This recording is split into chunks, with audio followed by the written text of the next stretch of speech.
வணக்கம் தோழர்களே.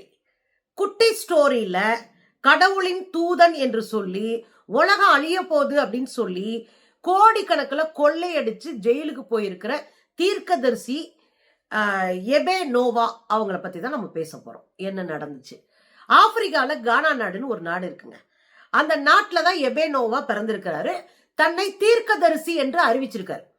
எனக்கு பின்னாடி நடக்க போறது கூட முன்னாடி தெரியும், நான் கடவுளுடைய பிள்ளை அப்படின்னு அறிவிச்சிருக்காரு. முதல்ல கடவுளுடைய பிள்ளைன்னு மோடி சொன்னாலும் சரிதான், எபே நோவா சொன்னாலும் சரிதான், சந்தேகப்படுங்க. சாமி இருக்கு இல்லைன்றவனை கூட நீ நம்பலாம், ஆனா இந்த பயல்களை நம்பவே கூடாது. இவர் அறிவிச்சிருக்கிறார். அறிவிச்சா மக்கள் நம்ப ஆரம்பிச்சிருக்கிறாங்க. அவர் போட்டு இருக்கிறது சாக்கு துணி, அரிசி மூட்டை சாக்குல துணி போட்டிருக்காரு. ஆனா போறது ஸ்பென்ஸ் கார். பாருங்களேன். Don't go buy another Mercedes Benz join the cash collections where we say get. As I speak to பாத்தீங்களா, இதுதான் அவரு. இந்த எபே நோவா தான் போன கொஞ்சம் 2-3 வாரத்துக்கு முன்னாடி உலகம் அழிய போகுது. எப்போ?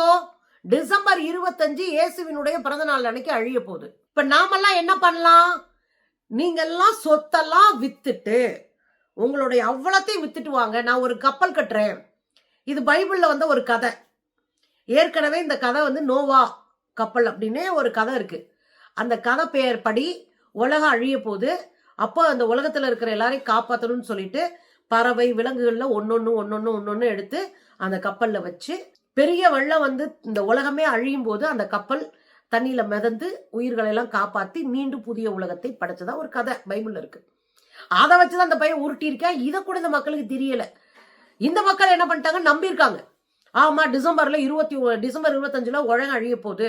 அப்போ உலகம் அழிய போகுது அப்படின்னா நம்ம எப்படியாவது நம்மளை காப்பாத்திக்கணும் அப்படின்னு நினைக்கிறாங்க. சொத்தை புற விற்கிறாங்க. கோடி கணக்கில் சொத்துக்களை வித்துட்டு தங்களுடைய கையில இருக்கிற மொத்த பணத்தையும் போட்டு எங்களையும் காப்பாத்துங்க அப்படின்னு மொத்தமா திரண்டு வர்றாங்க. பாருங்க.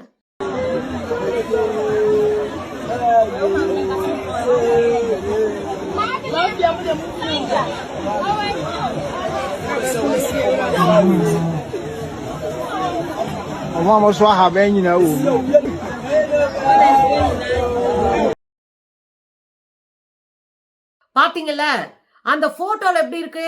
ஒரு பெரிய கப்பல் இருக்கு, அதுல மக்கள் கீழே இருந்து ஏறி போறாங்க. இந்த மக்கள்லாம் ஏறி போய் அந்த கப்பல்ல போய் இருப்பாங்க. அந்த மழையால பெரிய வெள்ளமோ ஏதோ வந்த போது இந்த கப்பலை வச்சு இந்த உயிரினங்களாம் காப்பாத்துறதா ஐடியா. அப்ப மக்கள்லாம் ரெடி ஆயிட்டு வந்துட்டாங்க. எல்லாத்தையும் வித்து ஏற்கனவே கொடுத்தாச்சு, போட்டும் செஞ்சாச்சு. இப்ப எல்லாத்தையும் போட்டுக்கிட்டு அப்படியே கிளம்பி வர்றாங்க. கிளம்பி வந்தா ட்விஸ்ட் ஆகி போச்சு. எப்படி? திடீர்னு இவர் மேல அருள் இறங்கி ஜீசஸ் இறங்கிட்டாரு. இப்ப அவர் ஜீசஸ்க்கு ப்ரேயர் பண்றாரு. ஜீசஸ் கிட்ட ப்ரேயர் பண்ணி, ஐயா சாமி, நீங்க இந்த மக்களை காப்பாத்தணும். இவ்வளோ பேர் கவலைப்படுறாங்க, இவ்வளோ பேர் கஷ்டப்படுறாங்க, இவ்வளோ பேர் மன உடைஞ்சு இருக்கிறாங்க, உயிர் போயிருமோன்ற அச்சத்துல இருக்காங்க. இந்த உயிர் அச்சத்தை நீங்க தான் போக்கணும். எனவே கடவுளே, இவங்களை எல்லாம் காப்பாத்து, உலகம் அழியறதுல இருந்து நிப்பாட்டு, நீ தான் காப்பாத்தணும் அப்படின்னு பேசி பயங்கரமா ப்ரேயர் பண்ணிருக்காரு. கடைசி நேரத்துல ப்ரேயர் பண்ண உடனே டக்குன்னு கடவுள் ஓகே போங்க போங்க, உலகத்தெல்லாம் அழிக்க மாட்டேன் அப்படின்ட்டாராம். என்னங்க நடக்குதுங்க? உலகம் அழியாது அப்படின்னு தெரிஞ்ச பிறகு மக்கள்கிட்ட சொல்றாரு, கவலைப்படாதீங்க, நீங்க யாரும் கவலைப்படாதீங்க, இனிமேல் உலகம் அழியாது, ஜீசஸ் சொல்லிட்டாரு. இனிமேல் உலகம் அழியாதனால அவன் வீட்டுக்கு போங்க. எங்க போறது? பூரா சொத்தையும் வித்து இங்க கொடுத்தாச்சு, எங்க போறது அவங்க? இதுதான் நிலைமை. இதை பார்த்தா கானா நாட்டு அரசு அந்த ஆளை அடிச்சு அரெஸ்ட் பண்ணி உள்ள தள்ளிட்டாங்க. இதுல நம்ம தெரிஞ்சுக்க வேண்டிய இடம் என்ன தெரியுங்களா?